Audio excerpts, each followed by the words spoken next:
کا تباہ ہو رہی ہیں, برباد ہو رہی ہیں, کنواری لڑکیاں برباد ہو رہی ہیں, تو ان کو کیا اس ٹاپک سے کہ یزید رحمت اللہ علیہ لعنت اللہ, وہ کہنا بھائی ہمارا گھر بساؤ یار, بھاڑ میں جائے وہ, ہمیں کیا کرنا ہے اس سے. آپ نے ان کے لیے کیا کیا ہے؟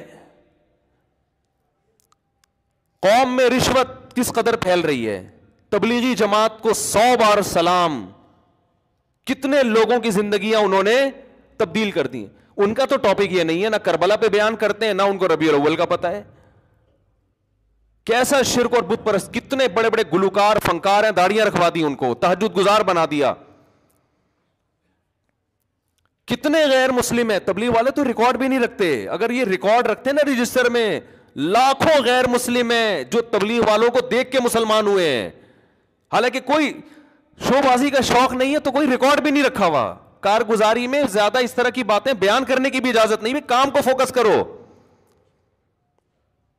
تو جو عملی زندگی والے لوگ ہیں ان کا لائف اسٹائل کچھ اور ہوتا ہے, باتیں کرنے والوں کا اسٹائل کچھ اور ہوتا ہے. دیکھنے میں آپ کو باتیں کرنے والے پڑھے لکھے لگیں گے, لیکن عملی زندگیاں تبدیل کرنے والے کوئی اور ہوتے ہیں.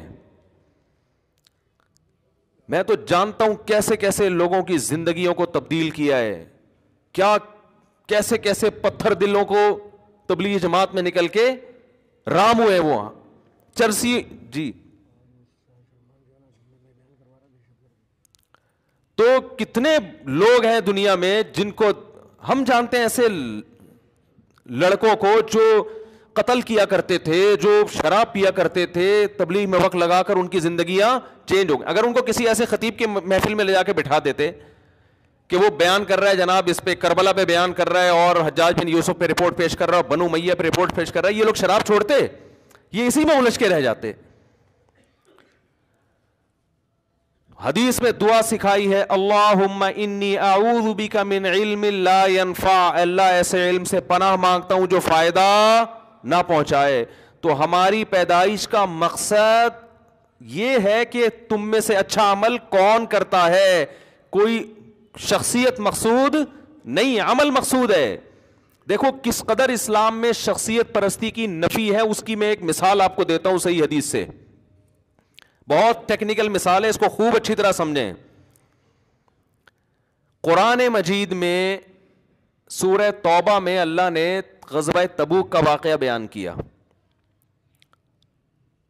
جس میں کچھ 3 مخلص صحابہ پیچھے رہ گئے تھے, کوئی عذر نہیں تھا ان کو, لیکن وہ جنگ میں شریک, بولو نا, نہیں ہو سکتا.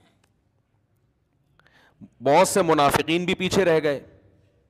جب نبی صلی اللہ علیہ وسلم غزوہ تبوک سے واپس آئے تو منافقین نے نبی صلی اللہ علیہ وسلم کو خوش کرنے کے لیے جھوٹ بول دیا,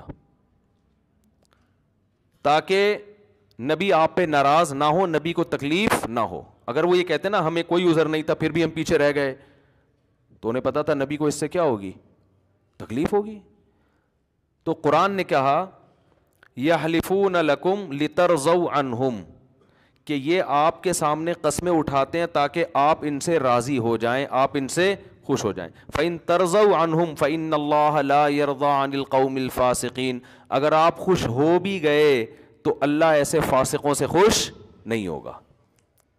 اب پوائنٹ کی بات سمجھنے کی ہے, وہ نبی کو خوش کر رہے ہیں لیکن اللہ کہہ رہا ہے میں پھر بھی خوش نہیں ہوں گا. کیوں؟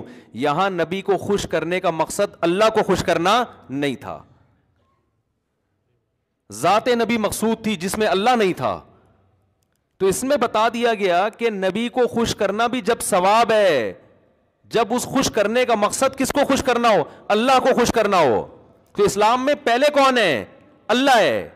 تو وہ اللہ کیا کہتا ہے, لیبلوکم ایکم احسن عملا, اس نے تمہیں پیدا کیا ہے اس لیے نہیں کہ تمہیں ہسٹری میں بہت زبردست مہارت حاصل ہو جائے, اس لیے نہیں کہ تمہیں ایک ایک بنو امیہ کا پتہ چل جائے کون کتنا خراب تھا اور کون کتنا نیک تھا, اور بنو عباس کا پتہ چل جائے.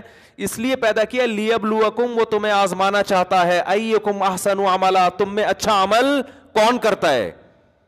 آپ کہہ سکتے ہیں بھئی اچھا عمل یہی ہے جو ہم کر رہے ہیں, بہت اچھا عمل ہے کہ ہم نے عوام کو الجھا دیا ہے ان مسائل میں, بہت اچھا عمل ہے. عوام پہلے غلط سمجھ رہی تھی, ہم نے صحیح سمجھا دیا عوام کو. تو قرآن نے اس کو بھی کہا ہے کہ اچھا کی ڈیفینیشن وہ ہے جس کو کون اچھا کہے, اللہ اچھا کہتا ہے جس کو, اللہ اس کے رسول نے جس عمل کو اچھا کہا, اللہ اس کے رسول نے اس عمل کو اچھا کہا ہے جس کا ہماری پریکٹیکل لائف سے تعلق ہے. ایک تو اسلام کے بیسک عقیدے ہیں, توحید, رسالت, فرشتوں کا وجود, یہ تو بیسک ہیں جس کو ہم ایمان مفصل اور ایمان مجمل میں پڑھتے ہیں. اس کے علاوہ کوئی بیسک عقیدہ نہیں ہے اسلام میں. باقی وہ نظریہ جس کا عمل سے تعلق ہو اس کو فوکس کرنا پڑے گا. عمل کسے کہتے ہیں؟ قرآن نے الحمد سے لے کے والناس تک اتنے آرڈر دیے ہیں کہ اگر آپ ان آرڈر ہی کو پورا کر لیں, میں کہتا ہوں اس سے اچھا انسان دنیا میں پھر وجود میں نہیں آ سکتا. آپ کے پاس ٹائم کہاں ہے ان کو پورا کرنے کے لیے؟ قرآن کہہ رہا ہے تعالوا اتل ما حرم ربکم علیکم. دیکھو مشرکین مکہ بھی نا اپنی چند مذہبی رسومات کو لے کے بیٹھ گئے تھے اور وہ یہ سمجھتے تھے کہ اس سے کون خوش ہوتا ہے؟ اللہ خوش ہوگا. قرآن نے جگہ جگہ نفی کی. کیا انداز ہے قرآن کا؟ قل, اے نبی ان سے کہہ دیجئے, تعالوا آؤ, اتلو, میں تمہیں پڑھ کے سناتا ہوں اللہ کا کلام, ما حرم علیکم ربکم, میں بتاتا ہوں تمہارے رب نے کون سی چیزوں کو حرام کیا ہے. یہ جو تم نے جاہلیت کی چند رسومات کو پکڑ کے بیٹھ گئے ہو نا اپنے طور پر, اب معیار ایک تم نے بنا لیا, یہ نہیں ہے. آؤ میں تمہیں بتاتا ہوں کون سی چیزیں جن سے خدا ناراض ہوتا ہے اور کون سی چیزیں جن سے خدا خوش ہوتا ہے. آؤ. کتنا اچھا انداز ہے کہ یہ ایسے ہے جیسے ایک آدمی کنفیوز پھر رہا ہو, پاگلوں کی طرح دیواروں سے ٹکرے مار رہا ہو, اس کو منزل نہ مل رہی ہو. اس نے جانا ہے جناب صدر جانا ہے, کوئی گاؤں دیہات سے کوئی بندہ کراچی آ گیا, یا اس نے کینٹ اسٹیشن جانا ہے. اب اس سے پوچھتا ہے, وہ کہتا ہے کینٹ اسٹیشن ادھر کو ہے, وہ ادھر کو چلنے لگا. دوسرے سے پوچھتا ہے, وہ کہتا ہے نہیں, وہ بھی صحیح بتا رہا ہے کہ ادھر کو ہے, لیکن اتنے پیچیدہ طریقے سے بتا رہا ہے کہ تو پہلے یوں جانا, پھر یہاں سے جا کے نا ایک گولے گنڈے والا آئے گا, وہاں سے رائٹ ٹرن ہو جانا, پھر ایک کلفی والا ہے, ادھر سے لیفٹ ٹرن ہو جانا, ادھر 4K کا اسٹاپ آئے گا, وہاں سے پھر بس میں چڑھ کے پھر ادھر اترنا, پھر یوں. بوکھلا گیا یار. دوسرا بندہ, بھائی چھوڑ اس کو, تو ایسا کر, تو ایسا کر, تو یہاں سے نا ادھر سے جانے کے بجائے ادھر رش ہوگا, ادھر رش ہوگا, تو یہاں سے نکل جا کٹی پہاڑی سے, کٹی پہاڑی سے یوں نکلے گا, پھر ادھر سے بنارس سے ٹرن مارے گا, ادھر شیر ادھر جائے گا. روڈ تھوڑا خراب ہے لیکن راستہ کھلا ہوا ہے. پھر اب وہ شیر شاہ کیا ہوتا ہے, ایسے میں کوئی عقل مند کہے گا ادھر آ یار, ایسا ہی ہوتا ہے نا اسٹائل, ابے ادھر آ, زیادہ لمبی چوڑی ٹینشن میں پڑنے کی, ادھر آ, ادھر بیٹھ جا پیچھے گاڑی میں ادھر ہی جا رہا ہوں. حل ہو گیا نا مسئلہ. ہاں تبلیغ والے یہی کرتے ہیں کہ ابے تو چھوڑ دے ان مناظروں میں, بحثوں میں, 3 دن لگا لے, انسان کا بچہ بن کے واپس آ جائے گا, لگا لے ہمارے ساتھ. واقعی یہ انداز بڑا بہترین ہے, وہ چھوڑ دے یار. وہ میں نے کہ اہل حدیث کا واقعہ سنایا تھا نا, وہ ابھی بھی اہل حدیث ہی ہیں لیکن وہ تبلیغ میں لگنے لگے, کہہ رہے یار میں یہ رفع الیدین, آمین بالجہر, ٹانگیں چوڑی کرنی ہے, پتلی کرنی ہے, پوری زندگی برباد کر دی, حاصل کچھ بھی نہیں ہوا. اور کہہ رہے جس کے پاس جا کے بیٹھو دوسرا فرقہ غلط لگنے لگتا ہے. میں نے ان کا, میرے بڑی اچھی دوستی ہے ان سے, وہ میری 4 شادیوں والی کتاب پڑھ کے مجھ سے ملنے. اہل حدیث تو اتنی بڑی داڑھی ان کی نا, 4 شادیوں والی کی کتاب پڑھ لی, 2007 میں پڑھی انہوں نے, مجھے تلاش کرتے کرتے پہنچے, وہ بڑے بغلگیر ہوئے, کہہ رہے یار کیا کتاب ہے یار, میری تو زندگی بدل گئی. بڑی بہت متاثر ہوئے, تو داڑھی سے مجھے اندازہ ہو گیا بھائی اہل حدیث ہیں. تو میں نے کہا کیا یہ آپ کہہ رہے, میں پہلے دیوبندی تھا, نہیں پہلے میں بریلوی تھا, پہلے میں کیا تھا, بریلوی. تو ہم وہ 40 میں 11ویں شریف, 12ویں شریف, نظر و نیاز, سارے جمعرات کے سب کچھ رپورٹ ہمارے ہاں تفصیل سے چلتی تھی. کہہ رہے پھر میں دیوبندیوں کے پاس بیٹھنا شروع ہوا, تو کہنے لگے میں دیوبندی بن گیا. کہہ رہے ہیں پھر اس کے بعد میں بڑی ملامت ہوئی, خاندان ظاہر ہے ملامت کرتا ہے. تو جب میں دیوبندی بنا تو پھر کچھ دنوں کے بعد اہل حدیث میں بیٹھا, انہوں نے بخاری کی حدیث دکھائی رفع الیدین والی, تو میں نے کہا دیوبندی تو یہ کرتے ہی نہیں ہے. اب ظاہر ہے ہر آدمی کے پاس علم نہیں ہوتا, انہوں نے کوئی 2-4 مولوی مل جائیں گے, ان سے پوچھا ہوگا, ان کے کچھ, ہر آدمی کو ہر چیز معلوم تھوڑی تھی. پیناڈول کی تحقیقات ہر آدمی کے پاس ہر وقت تھوڑی, ہر ڈاکٹر کے پاس بھی نہیں ہوتی. تو وہ کہہ رہے میں پھر اہل حدیث بن گیا. کہہ رہے جب میں اہل حدیث بنا تو ایک دن جماعت المسلمین والوں کا کہیں مجھے لٹریچر ملا کہ ہمارا فرقہ وارانہ نام نہیں ہے, یہ حنفی, شافی, دیوبندی, بریلوی, اہل حدیث, یہ تو فرقے بنائے ہوئے. ہوا سماکم المسلمین, اللہ نے نام کیا رکھا ہے, مسلم. آئیے جماعت المسلمین میں جس کا کوئی فرقہ نہیں ہے. انہوں نے کہا یہ اہل حدیث بھی فرقہ ہے. کہہ رہے ہم جماعت المسلمین نکل لیے.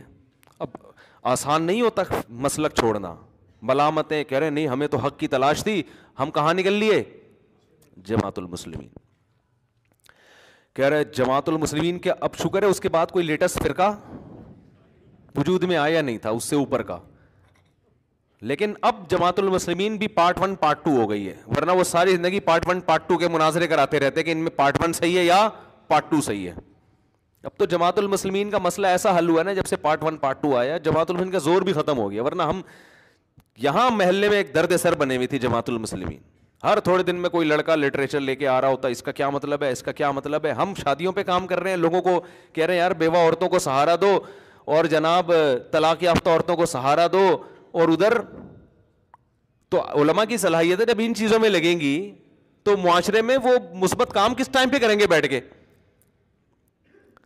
تو وہ جناب جب سے پارٹ 1 پارٹ 2 وجود میں آئی ہے نا, اب مسئلہ ہی حل. جب بھی کوئی جماعت المسلمین والا کہتا ہے کہ نبی نے فرمایا جماعت المسلمین اور اس کے امام کا کو یعنی لازم پکڑو, تو ہم کہیں گے پارٹ 1 کے بارے میں فرمایا یا پارٹ 2 کے بارے میں, پہلے یہ فیصلہ کر لو, پھر ہم حدیث میں دکھاؤ پارٹ 1 ہے یا پارٹ 2 ہے. تو اب وہ سنا پارٹ 3 بھی ہو گیا, واللہ عالم. ہر نیا فرقہ بنتا ہے یہ کہہ کے کہ میں سارے فرقوں کو ختم کر رہا ہوں, مگر وہ ایک نئے فرقے کی بنیاد رکھ کے خود 20 فرقوں میں ڈیوائڈ ہو جاتا ہے, سمجھ رہے ہو. تو وہ پھر جماعت المسلمین میں چلے گئے. اب جماعت المسلمین کا اس وقت پارٹ 2 نہیں تھا, تو وہ جماعت المسلمین میں گئے تو ان کو وہاں بڑا اچھا لگا, بھائی ہر بات قرآن کی, ہر بات حدیث کی, لیبل تو سب نے بڑے اچھے اچھے خوبصورت لگائے ہوئے ہوتے ہیں نا. تو بڑے اچھے کہتے ہیں ہوتے ہوتے میں صوبہ سندھ کا امیر بن گیا, کیونکہ پیسے والے بھی ہیں یہ, تو پیسہ بھی بہت دیا, بہت جماعت المسلمین پہ انہوں نے نچھاور کیا. جماعت المسلمین کو ترقی دینے میں ان کا بہت بڑا کردار. میں نام اس لیے بتاؤں گا کہ ان کی طرف سے پابندی ہے, جماعت المسلمین والے پھر ان کے تنگ نہ کرنا شروع کر دیں ان کو, کیا بھائی تو نے جماعت المسلمین چھوڑ دی, ہمارے راز کیوں فاش کر رہا ہے, یہ بھی تو خطرہ ہوتا ہے نا. تو کہتے ہیں مجھے پھر ایک دن اندازہ ہوا, کیونکہ حق کے متلاشی تھی, مجھے اندازہ ہوا کہ حنفی لوگ ابو حنیفہ کی اتنی تقلید نہیں کرتے جتنے یہ جماعت المسلمین والے اپنی امیر کی مقلد ہیں. یہ لوگ لیبل لگاتے ہیں کہ ہم کسی کی تقلید نہیں کرتے, مگر جتنے بڑے مقلد یہ لوگ ہیں, اتنا بڑا مقلد جو مجتہدین کی ایسی تقلید نہیں ہو رہی ہے. کہہ رہے پھر میں سوال پوچھتا تھا, مجھے اس کا جواب نہیں ملتا تھا, تو میں پھر کنفیوز ہونا شروع ہو گیا, یار تم تو باپ بنائے ہوئے تم نے اپنے امیر کو. کہہ رہے اب کہاں جائیں بھائی, یہ تو شکر ہے مرتد نہیں ہوئے. میں نے ایسے لوگوں کے واقعات سنے جو تنگ آ کے بالآخر مرتد ہو گئے, اسلام چھوڑ دیا انہوں نے. کہہ رہے ایک دن میں گیا تبلیغی جماعت, کہیں فضائل اعمال کی تعلیم چل رہی تھی کو, تو میں جا کے بیٹھ گیا. مجھے انہوں نے پاؤں دبانا شروع کر دیے کہ سیروزے میں چلو. کہہ رہے پہلے تو میں نے سوچا اب یہ رفع الیدین کا مسئلہ چھڑیں گے نا, اب یہ آمین کی بات کریں گے. کہہ رہے میں نے ٹانگیں چوڑی کر کے نا یوں کر کے پوری نماز پڑھی ایسے کر کے کہ مجھے کوئی چھیڑے, کسی نے نہیں چھیڑا. کہہ رہے میں نے کہا 3 دن لگاتا ہوں پھر چھیڑوں گا, میں 3 دن لگاتا ہوں, یہ الفاظ میرے ہیں, چھیڑوں گا, اور یہ تو ہماری اپنی کراچی کی اردو میں یہ چیزیں بنائی ہوئی ہیں ہم نے, یہ ٹھیک ہے نا. تو انہوں نے کہا شاید اب مجھے تنگ کریں یہ لوگ کہ میں سیروزے میں ٹرائی, جہاں اتنی جماعتیں ٹرائی کی ہیں اس کو بھی ٹرائی کر لو. تو کہہ رہے میں نے کہا میں یوں جاؤں گا پھر یوں کروں گا پھر زور سے آمین, تو کچھ نہ کچھ تو ہوگا. کہہ رہے حیران ہو گیا, 3 دن ہو گئے مجھے کسی نے کچھ نہیں کہا. ان کی ایک ہی بات تھی, بھائی یہ دین ہمارے اندر کیسے آئے گا, پوری دنیا کے اندر کیسے آئے گا, اس کے لیے ہم سب کو مل جل کے فکر.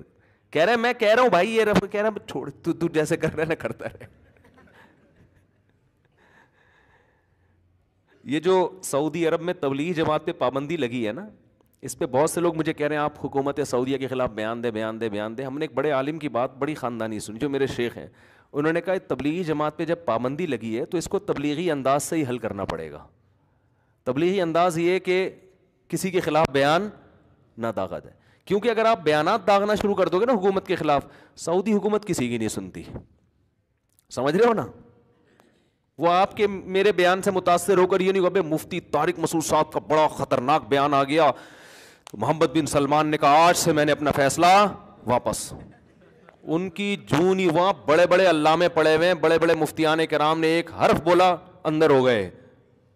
تو اس سے سوائے اس کے کہ تبلیغ پہ پابندی کے ساتھ علماء پہ بھی پابندی لگ جائے اور مزید کچھ نہیں ہوگا. تو بڑی پیاری بات کی انہوں نے کہ بھائی اس پابندی کو تبلیغی اسٹائل میں ہی حل کیا جائے. تبلیغ والے یہی اس طرح اسٹائل ان کا کیا ہے, یہی ہے جو ابھی بیان کر رہا ہوں, کہ وہ کہہ رہے کہ بھائی رفع الیدین کا مسئلہ اور بھائی چھوڑ یار, ٹھیک ہے نا, چھوڑ دے اس مسئلے کو. یہ دین ہم سب کا ہے بھائی, ہم سب نے مل کے کہہ رہے. پھر میں چلہ لگانے گیا, پورا چلے میں ایک حرف کسی نے نہیں مجھے کہا تو کس جماعت سے تعلق ہے, تیرے کس فرقے سے تعلق ہے. اللہ کی قسم اس کے یہ الفاظ ہیں, کہہ رہے مجھے پتا چلا کہ حق پر کون ہے, یہ لوگ ہیں. حق پر کون ہے, کہہ رہے یہ ہیں حق پر.